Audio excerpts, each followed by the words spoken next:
Good evening friends, जय माँ संतोषी। आज कौन से ब्लॉग शेयर करनी मुझे आपण मान सागर मुझे घरे गुआ घी तैयारी करे तारी वीडियोटी शेयर करछि। आशा करछि आज वीडियोटी आपण मानक पसंद आसीबो। जदि वीडियो पसंद आसे लाइक करेंगे, कमेंट करेंगे एवं ढेर सारा शेयर करेंगे। जदि चैनल को सब्सक्राइब करना निश्चय सब्सक्राइब कर दियंतु एवं फेसबुक पेज रु देखले निश्चय फॉलो करंतु। तेबे चलंतु डेरी न करिकि वीडियोटी स्टार्ट करिबा। देखंतु फ्रेंड्स, एई सर को तो मु 1.5-3 मास हला स्टोर करी रखथिली। मु जेबे सर सब स्टोर करे फ्रीजर स्टोर करे, फ्रीजर रखिया फल कौन बेड स्मेल भी हुएनी कि सर खूब शीघ्र खराब मध्य हुए ना। मु जेबे भी घी करने सर को स्टोर करे दही जुआ दिएनी, खाली ही सर को स्टोर करे।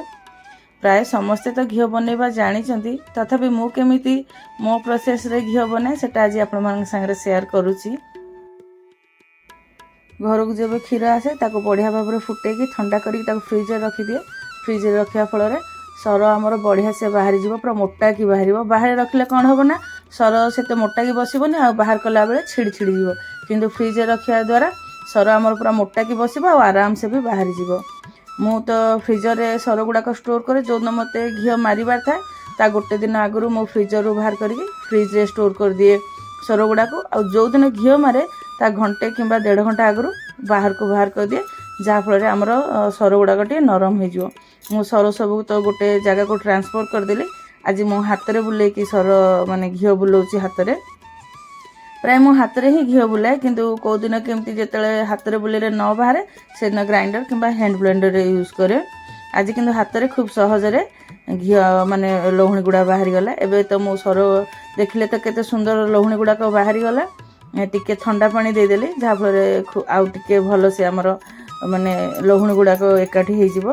एबे हाथ में तो बुलाऊँ, विश्वास करबेनी घी बुलेवा गोटे टास्क। मैंने जो घी मारिबार था मो मुंडे गोटे बड़ टेंशन थाए। जो दिन तो भलरे बाहर जाओ, आ जो दिन बेले बेले बाहर बनी से पूरा 3-4 घंटा आपन से घी पछरे पड़ी थे, किंतु से लहुणी बाहर ही ना कौन हुए के जानी। किंतु आज माँ को दयारू मैंने बेसी रू बेसी 5-10 मिनट मत लगिलानी लहुणी बाहर करने। एबे तो आपण माने देखि पारथिबे केते सुंदर हमर लहुणी सब बाहरी गला। एबे मु एकाठी करके गोटे जगह को माने जो थिरे घी मारिबे से जगह को बाहर कर देबे। गोटे मोटा बड़ करे रे ही बाहर करिबे, कारण घी मारला बेले ना पूरा जतिके क्वांटिटी नथियो ता डबल क्वांटिटी हेकी पूरा उतरी आसे। एबे तो मु जो थिरे घी मारिबे से जगह को सब लहुणी गुड़ा को बाहर करछि। लहुणी गुड़ा बाहर करके गोटे दी धुआ धोई देबे, तापरे घी मारिया पई बसेबे।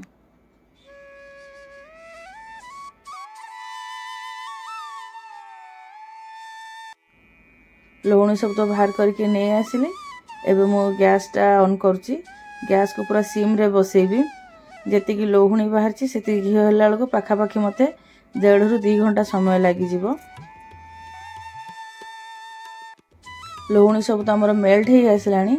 एबे मु एथिरे 10-12टा लवंग पके देबी, जहाँ फल रे घी रे गोटे भल फ्लेवर आसीबो। आ घी जदी बेसी दिन रहिबो भी रहणिया स्मेल हबनी, माने बेड स्मेल हबनी।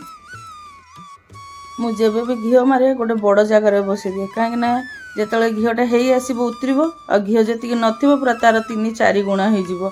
एमती केते थर माने हैरान होती। घी बसई देथिबि से तार उतरिकी तले पड़थिबो, अधारू अधिका घी नष्ट हो जाइए। 3-4 थर एमती ठकला परे जेबे भी एबे घी मारछि गोटे बड़ जगह बसई दोछि। जदि भी घीटा उतरी आसो से करे भितर ही रहिबो, नहले गोटे खड़िका पकई दिए जे आउ घीटा उतरे ना।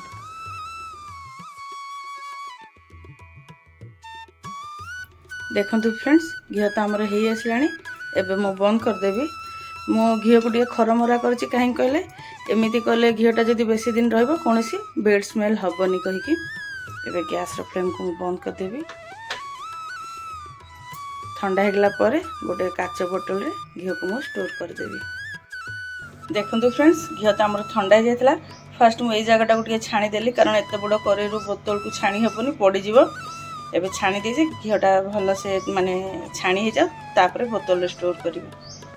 आ गोटे जिनस देखंतु, माने छांकुंडा काले पड़ज घी देहरे से दीटा चामच दे देजी जे माने लक होकर रही खसबनी स्टेनरटा माने खसबनी पूरा लक होकर रही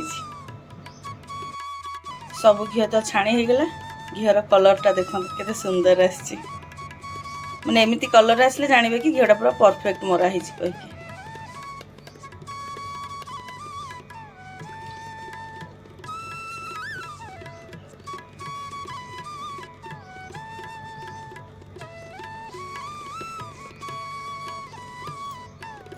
देखो फ्रेंड्स घी को मुझे बोतल स्टोर करदेली ये बोतलटा हूँ माने केजी किया डाबर हनीर बोतलटा तो मोर जो 1.5 मास कि 2 मास सर रखी एति घी बाहर यहाँ बोधे पाखापाखि 800 ରୁ 900 ml हम तो मोर तो 2 लीटर क्षीर आसे 2 लीटर क्षीर मु 1.5 मास सर रखिकी एति घी बाहर करछि।